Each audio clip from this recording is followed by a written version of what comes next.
அவன் finger print எந்த data பேஸ்ல தேடியும் அவன் மாட்டல. எப்படிடா அவன் எந்த விதமான ஒரு ஐடென்டிட்டி இல்லாம வாழ்ந்துட்டு இருக்கான்?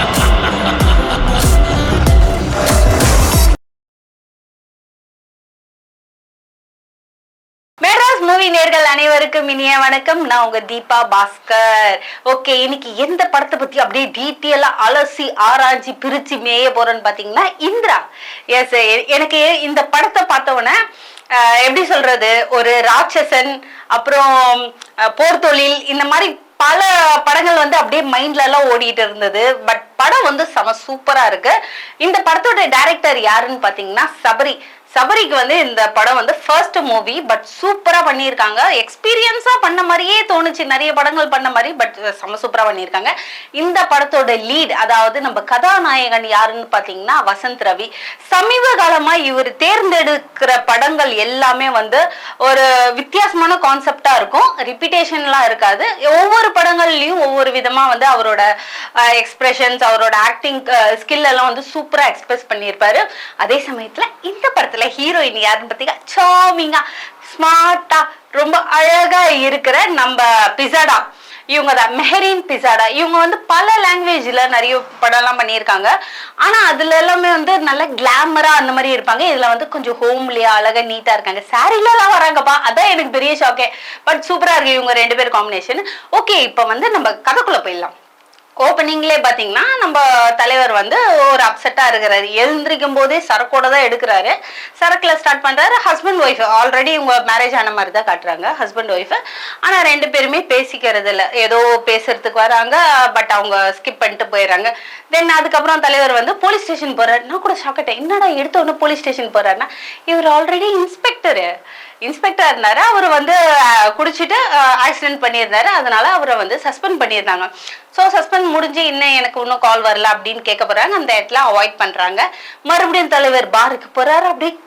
அப்படியே மெதப்பா இருப்பாருங்களேன். காலையில லைட்டா ஆரம்பிப்பாரு, பினிஷிங் அந்த நைட்டு வந்து போது அப்படியே மெதந்தாப்புலயே வருவாரு. பட் அந்த சீன்ஸ் எல்லாம் நல்லா தான் இருக்கு. ஒரு காவல்துறையா இருந்து ஏன் எப்ப பாரு தண்ணியிலே இருக்கீங்கன்னு பல பேர் கேள்வி கேட்டாலும் யாருதான் குடிக்கலன்ற மாதிரி நம்மளும் ஒரு கான்செப்ட் சொல்லலாம். ஓகே, அடுத்த டாபிக் போயிடலாம்.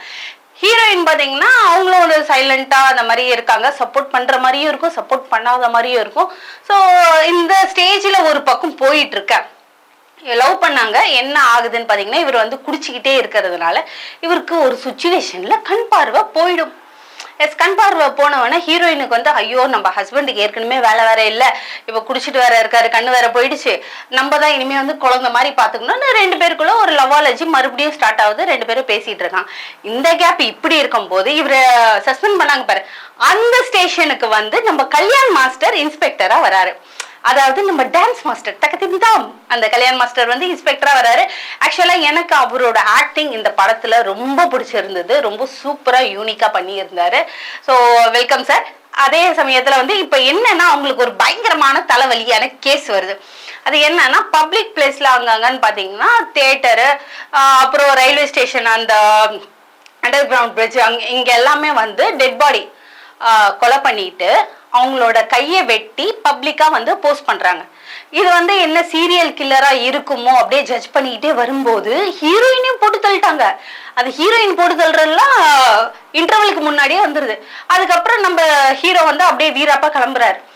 இந்த கேஸை வந்து நானே எடுக்கிறேன், சீக்கிரட்டா கண்டுபிடிக்கிறேன் அப்படின்னு சொல்லி அப்படி இப்படின்னு கண்டுபிடிச்சா அந்த இடத்துல வந்து நிக்கிறாரு நம்ம சுனில் வந்து ஆக்சுவலா எப்படி இதுக்கு முன்னாடி அவர் காமெடியா நிறைய காமிச்சிருக்காங்க. பட் புஷ்பா படத்துல இருந்து அவர் ஒரு வில்லன் வந்து மாஸ் வில்லன், வேற லெவல் வில்லன். சமீப காலமா எல்லா படத்துலயும் வந்து அப்படியே மனுஷன் டெரர்ல தெரிக்க விட்டுறாரு. காமெடிக்கு காமெடியா இருக்கிறாரு, டெரரா இருக்காரு. அவர் தான் அந்த சீரியல் கில்லர். இத வந்து இன்டர்வல்லே நம்மளுக்கு தெளிவா காமிச்சிடுறாங்க. சரி, ஓகே. ஆனா அவர் சொல்லுவாரு, என்னங்க 4 போட்டோ காட்டுறீங்க, நான் எத்தனை கொலை பண்ணல, நான் பண்ணது 28 கொலை, பட் இந்த ஒரு கொலை மட்டும் நான் பண்ணல அப்படின்னு ஸ்ட்ராங்கா சொல்றாரு. இந்த இடத்துல கதையே ஆரம்பிக்குது. அதாவது 28 கொலை பண்ணது நான் தான், இந்த ஒரு கொலை பண்ணல. ஆனா பேட்டர்ன் வந்து ஒரே மாதிரிதான் இருக்கு. இந்த மாதிரி கொலை பண்ணிட்டு தொங்க விடுறதும், கை கட் பண்றதும். அதுக்கப்புறம் வந்து நம்ம ஹீரோ இன்னும் அலசி ஆராயிறாரு, என்னன்ட்டு. இப்போதாங்க கதையே ஸ்டார்ட் ஆகுது. அதாவது இன்டர்வலுக்கு அப்புறம் நிறைய சஸ்பென்ஸ் த்ரில்லர் எல்லாமே சூப்பரா இருக்கு. இந்த படத்தோட மியூசிக் டைரக்டர் யாருன்னு பாத்தீங்கன்னா அஜ்மல், டிஓபி பிரபு ராகவ். கேமராமேன் பாத்தீங்கன்னா சில ஆங்கிள்ஸ் எல்லாம் வச்சிருக்கிறது எப்படின்னே தெரியல, அவ்வளவு சூப்பரா வச்சிருக்காங்க. ஸோ படத்துக்கு முக்கியமான ஒரு மெயின் காரணமே கேமராமேன் தான் சொல்லலாம். ஸோ ஹேண்ட்ஸ் ஆஃப் ராகவ், உங்களுக்கு வந்து பெரிய ஃபியூச்சர் இருக்குது, ஆல் த பெஸ்ட். அதே சமயத்துல மியூசிக் சில இடத்துல அந்த எப்படி சொல்றது, அந்த பிஜிஎம் வந்து பயங்கரமா இருந்தாலும் பட் பக்காவா இந்த இடத்துல கொடுத்தா இது கரெக்டா இருக்கும் அப்படின்றது சூப்பரா மைண்ட் செட் பண்ணியிருக்காங்க. ரெண்டாவது அந்த சாங்ஸ் வந்து நம்ம மைண்ட்ல, சாங்ஸ் நல்லா இருக்கு பட் நம்ம மைண்ட்ல ரெஜிஸ்டர் ஆகலைன்னாலும் பாக்குறதுக்கு அழகா இருக்கு.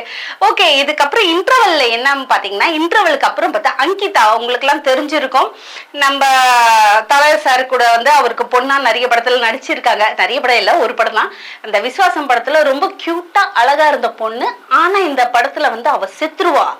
அதுக்கப்புறம் தான் ஒரு ரிவெஞ்ச் நடக்கும். முக்கியமான விஷயம்லாம் இதுக்கப்புறம் தான் நடக்கும். பட் எல்லாமே வந்து செம்ம சஸ்பென்ஸா இருக்குதுங்க. நம்ம எக்ஸ்பெக்ட் பண்ணுவோம் இந்த சீன் இப்படி நடக்குமா அப்படி நடக்குமான்ட்டு, பட் அந்த மாதிரிலாம் எதுவுமே இல்லை.